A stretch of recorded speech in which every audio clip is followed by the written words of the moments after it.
मेरे प्रिय बच्चे, कैसे हो तुम? तुम मुझे ही याद कर रहे हो ना? मुझे पता है तुम निरंतर मेरा ही स्मरण किया करते हो। तुम मुझसे बातें करना चाहते हो, तुम मुझे अपनी बातें बताना चाहते हो, और इसलिए मैं आज तुमसे कुछ कहने आया हूं मेरे प्रिय। मैं जानता हूं कि हर बार तुम्हें इस्तेमाल किया गया, लोगों के द्वारा तुम प्रयोग किए गए, लेकिन तुम्हें दुख तब हुआ जब वो जिन्हें तुम अपना मानते थे, जिन्हें तुम अपना सबसे अजीज मानते आए हो, उनके द्वारा तुम्हारा इस्तेमाल किया गया, जब उनके द्वारा तुम्हें धोखा दिया गया। हर किसी ने अपने मतलब के लिए तुम्हारा प्रयोग किया, और मतलब पूरा हो जाने पर तुम्हारा साथ देने के बजाय तुम्हें छोड़ दिया। मेरे प्रिय बच्चे, मैं जानता हूं कि तुम लोगों के समक्ष जाकर हंसा करते हो, किंतु उसके पीछे जो पीड़ा होती है वह केवल मैं ही समझता हूं। मुझे पता है कि तुम कितने खुश हो और कितने दुखी। भीतर से तुम क्या महसूस करते हो मैं वह भी जानता हूं। मेरे प्रिय बच्चे, जो मैंने देखा है वह कोई और नहीं देख सकता। मैंने देखा है कि तुमने किस तरह अपने खुशियों का त्याग किया है, अपनों के लिए, उनके लिए जो तुम्हारे अपने ही परिवार के सदस्य हैं, उनके लिए जिन्हें तुमने अपने दिल से भी ज्यादा चाहा, उस व्यक्ति के लिए भी जिसे तुम अपना सब कुछ मानते आए हो। हर किसी के लिए तुमने त्याग किया, तुम कभी पीछे नहीं हटे। तुमने कुछ देने के लिए, कुछ कुर्बान करने के लिए भी जरा भी संकोच नहीं किया जब बात तुम्हारे अपनों पर आई। लेकिन बदले में तुम्हें कभी वह सम्मान, सत्कार, वह प्रेम मिल ही ना सका। मर्यादा में रहकर भी तुम्हें अमर्यादित कहा गया। मेरे प्रिय बच्चे, मैं तुम्हारे हर दुख को समझता हूं, देखता हूं। मैं हर चीज से परिचित हूं। मैं जानता हूं कि तुम्हारे दिल पर क्या गुजरती है जब तुम्हारा कोई अपना ही तुमसे ऊंची आवाज में बात करता है, बिना ये जाने कि तुम सही हो अथवा गलत। वो अपना ही क्या, जो तुम्हारे सही होने पर भी तुम्हारा साथ छोड़ दे। गलत होने पर तो हर कोई साथ छोड़ ही देता है, किंतु अपने तो गलत होने पर भी साथ नहीं छोड़ते। वास्तव में अपना वही होता है जो सही या गलत की परवाह किए बिना केवल दिल से तुम्हें अपना मानता हो और तुम्हारे द्वारा किए गए हर कृत्य का समर्थन करता हो। यदि उसे लगे कि तुम बहुत ज्यादा गलत कर रहे हो, तब भी वह तुम्हारा विरोध न करेगा, बल्कि एकांत में तुम्हें समझाने का प्रयास करेगा। किंतु जो तुम्हारे ऊपर झल्लाए, जो चिल्लाए, जो बेवजह की बातें बनाए, वह कभी तुम्हारा साथी, कभी तुम्हारा अपना हो ही नहीं सकता।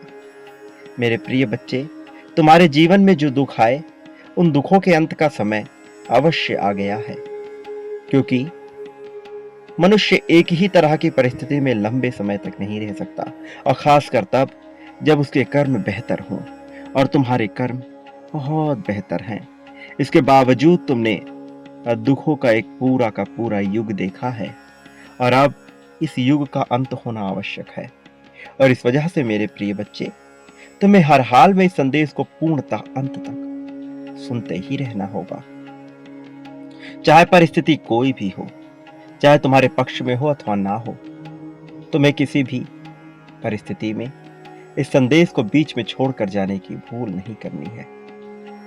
तुम्हें यह भूल किसी भी कीमत पे नहीं करनी है। मेरे प्रिय बच्चे, मैं जानता हूं कि अब भी तुम उस व्यक्ति से अलग नहीं हो जिसे तुमने सदैव अपना माना है, लेकिन वह तुमसे अलग हो रहा है क्योंकि वह स्पष्ट रूप से अपनी बातें कह नहीं पाता। चाहे तुम्हारे भविष्य की बात हो, चाहे तुम्हारी अपनी कोई निजी बात हो, तुम उसे न खुलकर बता पाते हो, न ही वह समझ पाता है। ऐसा नहीं है कि उसके मन में प्रेम नहीं है, किंतु प्रेम का होना और प्रेम का दर्शाया जाना दोनों आवश्यक है। जब मनुष्य प्रेम को दर्शाना छोड़ देता है तब प्रेम के होने का महत्व धीरे धीरे कम हो जाता है, क्योंकि प्रेम तब केवल मुसीबतों में ही खड़ा नजर आता है। अन्यथा की स्थिति में वह प्रेम प्रेम जैसा लगता ही नहीं है। मेरे प्रिय बच्चे, मुझे ज्ञात है कि तुम्हारे जीवन में कौन सा दौर चल रहा है, लेकिन यह दौर प्रत्येक मनुष्य के जीवन में भेजा ही जाता है, यह परखने के लिए कि मनुष्य वास्तव में इस योग्य है अथवा नहीं कि उसे समस्त खुशियां प्रदान की जाए। यह मृत्यु लोक है। यहाँ पर कोई उपभोग करने और सुख भोगने नहीं आया है, अन्यथा इसे मृत्यु लोक क्यों कहा जाता। वास्तव में यह बड़ा क्षणिक सा जीवन है जो तुम्हें बहुत ही बड़ा मालूम पड़ता है, लेकिन जब तुम इस लोक से बाहर निकलकर अपने वास्तविक जगत से अपनी सच्चाई को देखते हो तब तुम्हें मालूम पड़ता है कि यह जीवन कितना मिथ्या से भरा हुआ था। और जबकि तुम्हें यह जीवन मिला है तो इसका सदुपयोग करना बहुत आवश्यक है, क्योंकि यह लोक कर्मों की श्रृंखला को संयोजित करने के लिए मिला हुआ है। यहां तुम्हारे कर्म जितने अच्छे होंगे, अनंत लोक में तुम उतना ही ज्यादा खुशियों को भोगोगे। और खुशियां वह है जो इस मायावी जगत से परे हैं, जिसका अभी तुम्हें आभास नहीं है, लेकिन धीरे धीरे तुम इसे समझ जाओगे।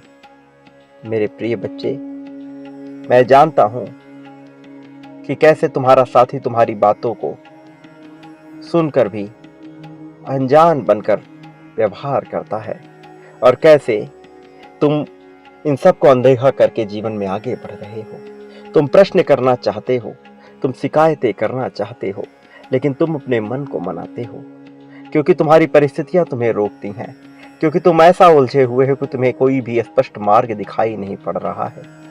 लेकिन यह दौर लंबे समय तक नहीं चलेगा, इसका अंत तो होना ही है। आज नहीं तो कल यह अंत होना ही था, लेकिन अब वह समय आ चला है जब इस दौर का अंत किया जाए। मैं जानता हूं कि तुम उसकी मंशा नहीं समझ पा रहे। तुम यह नहीं समझ पा रहे हो कि वह कैसा रुख लेने वाला है, कि तुम्हारा जीवन किस मोड़ मुड़ने वाला है।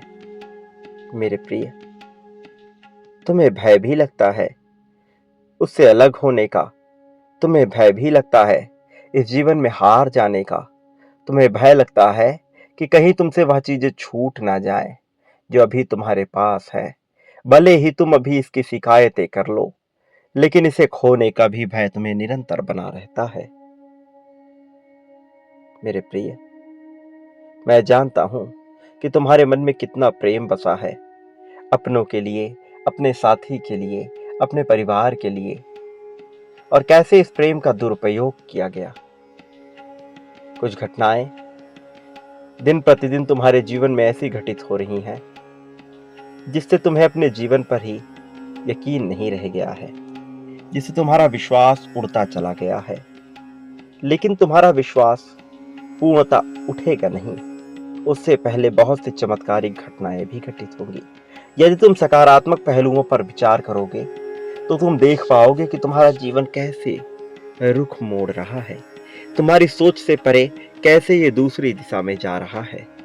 अभी तुम्हारी सोच वहां तक पहुंच ही नहीं पा रही जहां तुम्हारा यह जीवन तुम्हें ले जाना चाहता है।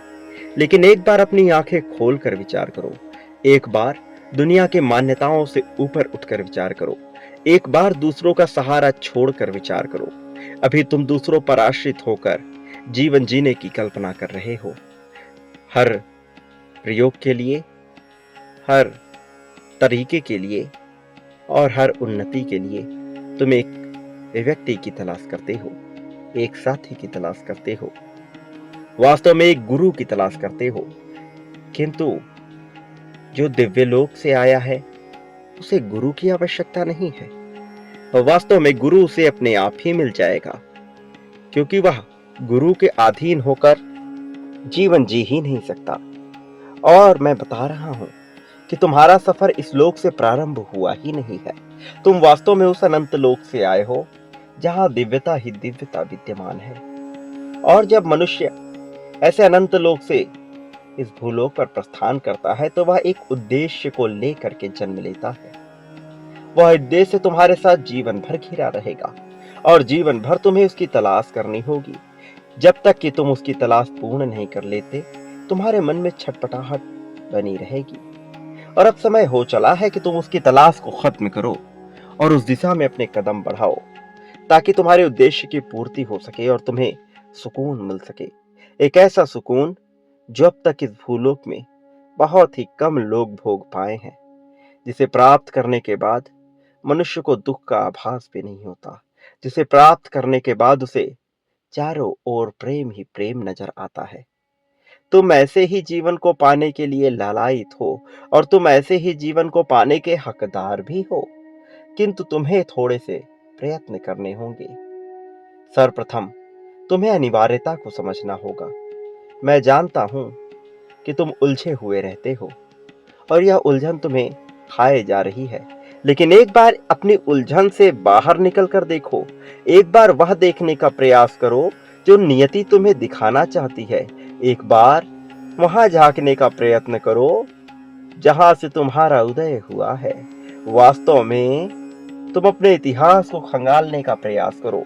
जब एक बार तुम आकलन करना प्रारंभ कर दोगे तो सारी चीजें स्पष्ट रूप से तुम्हारे सामने प्रत्यक्षदर्शी होने लगेंगी और तब तुम्हें एहसास होगा कि तुम्हारा यह जन्म तुम्हें दृष्टा होने के लिए मिला है, लेकिन तुम स्वयं को इस प्रकृति से अलग मानकर, इस जीवन के तत्व से अलग मानकर उस दुखियारे मनुष्य के रूप में देखते हो जिसे सताया गया है। और वास्तव में तुम्हारे सामने जो अवसर है, तुम्हें उसे झांकना होगा। तुम्हें अपने संसाधनों पर गौर करना होगा। अपने अतीत को देखकर, अपने संसाधनों को देखकर तुम्हें एक स्पष्ट अनुमान लगाना होगा कि तुम्हें किस दिशा की ओर बढ़ना है। और यह सब कुछ तुम कर सकते हो और इसके लिए तुम्हारी लेखनी तुम्हारा हथियार साबित होगी। जब तक तुम इसे स्पष्ट रूप से लिखोगे नहीं, तुम यह समझ ही नहीं पाओगे कि मैं क्या कहने का प्रयास कर रहा हूं। तुम अपने अतीत को लिखते जाओ।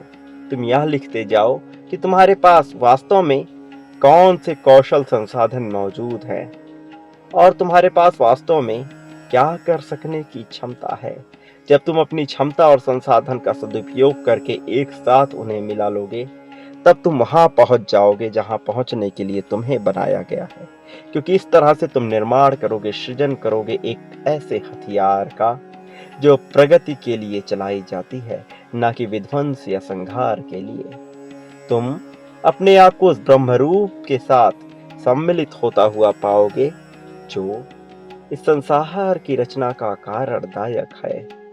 प्रिय बच्चे, मैं जानता हूं कि तुम्हारे मन में कैसी कैसी बेचैनी चलती रहती है, किस तरह से तुम छटपटाते हो और किस तरह से तुम्हें कोई मार्ग नजर नहीं आता।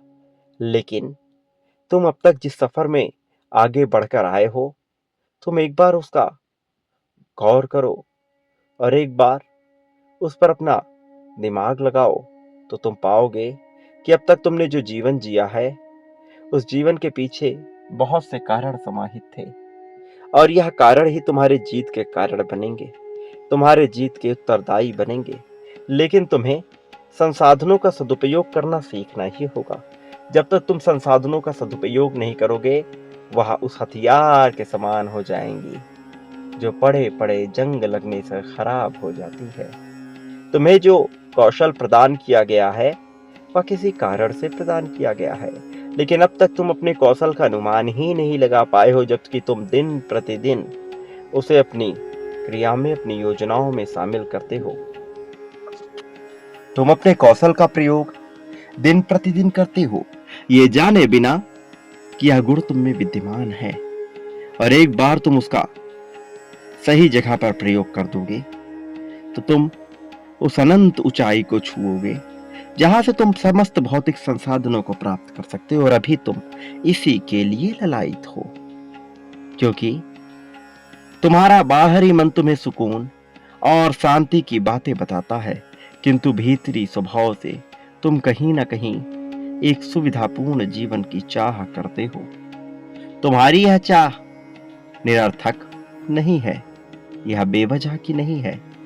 वास्तव में इस चाह के पीछे कोई बुराई भी नहीं है, किंतु यह चाह किस परिस्थिति में आ रही है, यह महत्वपूर्ण है।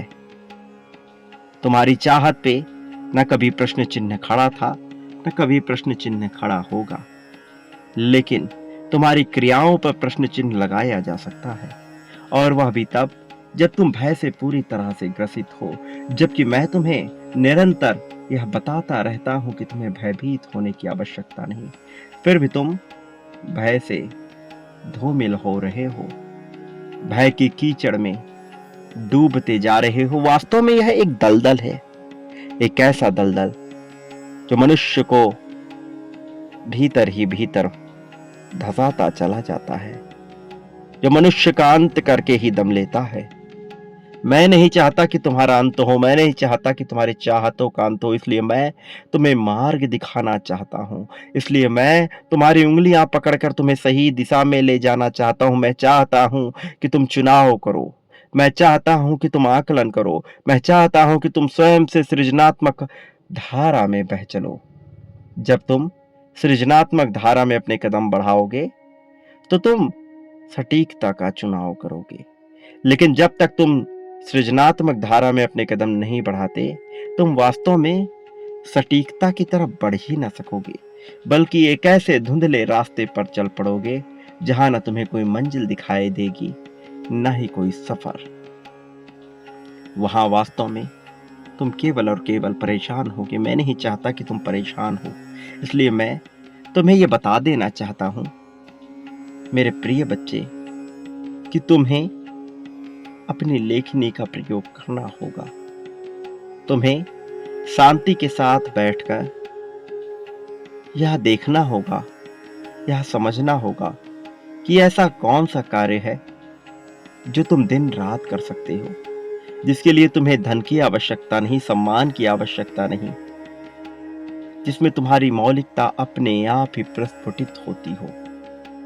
मेरे प्रिय बच्चे, तुम्हें अपने भीतर उतरना है,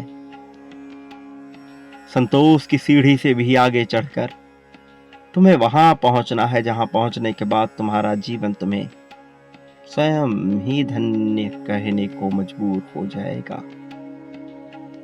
प्रिय बच्चे, जरा आकलन करो अपने उन क्रियाओं का जो तुम निरंतर करते हो। आकलन करो अपनी सोच का जो तुम निरंतर सोचते रहते हो। तुम्हारी सोच में कितनी शिकायतें और कितनी प्रशंसा भरी पड़ी है, इसका विचार करो। यह झूठी प्रशंसा नहीं, वास्तविक प्रशंसा की बात है। तुम पाओगे कि प्रशंसा का पूरा स्थान खाली है, क्योंकि तुम प्रशंसा से ज्यादा शिकायतों में अपना समय जाया करते हो। वो शिकायतें जिनका कोई महत्व नहीं है, यह शिकायतें जो निराधार है, निरर्थक है, जिनसे जीवन में कुछ भी प्राप्त नहीं होता। प्रिय बच्चे, यदि तुम्हें प्रगति पाना है, यदि तुम्हें आगे बढ़ना है, अपनी काबिलियत का प्रदर्शन करना है, यह जानना है कि तुम किस चीज में श्रेष्ठ हो, तो तुम्हें अपने जीवन का आकलन करना ही होगा। और फिर तुम यह पाओगे कि मैंने तुम्हारे जीवन में एक ऐसे देवदूत को भेजा है जो तुम्हारे जीवन की समस्त मुश्किलों को हल कर रहा है, जो तुम्हें नया मार्ग दिखा रहा है, जो यह तय कर रहा है कि तुम्हारे जीवन के लिए क्या आवश्यक है अथवा क्या आवश्यक नहीं। मेरे प्रिय बच्चे, वो लोग जो सदैव तुमसे चिढ़ा करते हैं, वो लोग जो सदैव तुम्हें नीचे ढकेलने का प्रयास किया करते हैं, जो नहीं चाहते कि तुम प्रगति करो, उन्हें अपने कर्मों का हिसाब चुकाना ही होगा। वह निरंतर बच नहीं सकते, वह निरंतर शांति से नहीं रह सकते। उनके कर्म उनके आगे अवश्य आएंगे, उन्हें हिसाब देना ही होगा, उन्हें अंत भुगतना ही होगा, उन्हें यह बताना ही पड़ेगा कि उन्होंने ऐसा क्यों किया। सारे जवाब तलब होंगे। मेरे प्रिय बच्चे, तुम अब तक के अपने जीवन में बहुत से पुण्य कर्मों को कर चुके हो। वास्तव में तुम एक पुण्य आत्मा हो, तुम्हारे द्वारा गलत कार्य हो ही नहीं सकता, लेकिन कई बार तुमने धर्म का साथ नहीं दिया है। और धर्म सही गलत से परे होता है, अच्छे या बुरे से परे होता है। धर्म का केवल अर्थ इतना होता है कि तत्कालीन परिस्थिति में तुमने सही चुनाव किया या नहीं। तुम हारे या जीते, तुम विजेता बने या हार का कालिख तुम्हें पोतना पड़ा, यह मायने नहीं रखता। मायने रखता है तो केवल इतना कि तुमने धर्म का साथ दिया अथवा नहीं। जो मनुष्य धर्म का साथ देता है, फिर वह चाहे कितना ही ज्यादा हारा और दुखियारा क्यों ना हो, उसे मैं प्रगति दिला ही देता हूं। मेरे प्रिय बच्चे, अब तुम्हारे उत्सव मनाने का समय आ रहा है, लेकिन उससे पहले तुमने जो दुख झेले हैं उनका भी हिसाब होगा, क्योंकि तुमने दुख अत्यधिक मात्रा में झेल लिए हैं। तुम्हारे सामने एक के बाद एक समस्या आती ही गई है। एक समस्या खत्म नहीं होती कि दूसरी प्रारंभ हो जाती और तुम उलझनों में फंसे रह जाते हो। तुम कोई सही चुनाव नहीं कर पाते हो, लेकिन अब तुम्हें अवसर दिया जाएगा सही चुनाव करने का। अब तुम्हें अवसर दिया जाएगा यहाँ जांचने का कि क्या तुम्हारे लिए उपयुक्त है और क्या नहीं। वो लोग जिनसे तुमने अत्यधिक प्रेम किया और जो तुम्हारे प्रेम के महत्व को नहीं समझ पाए, वो भी पछताएंगे।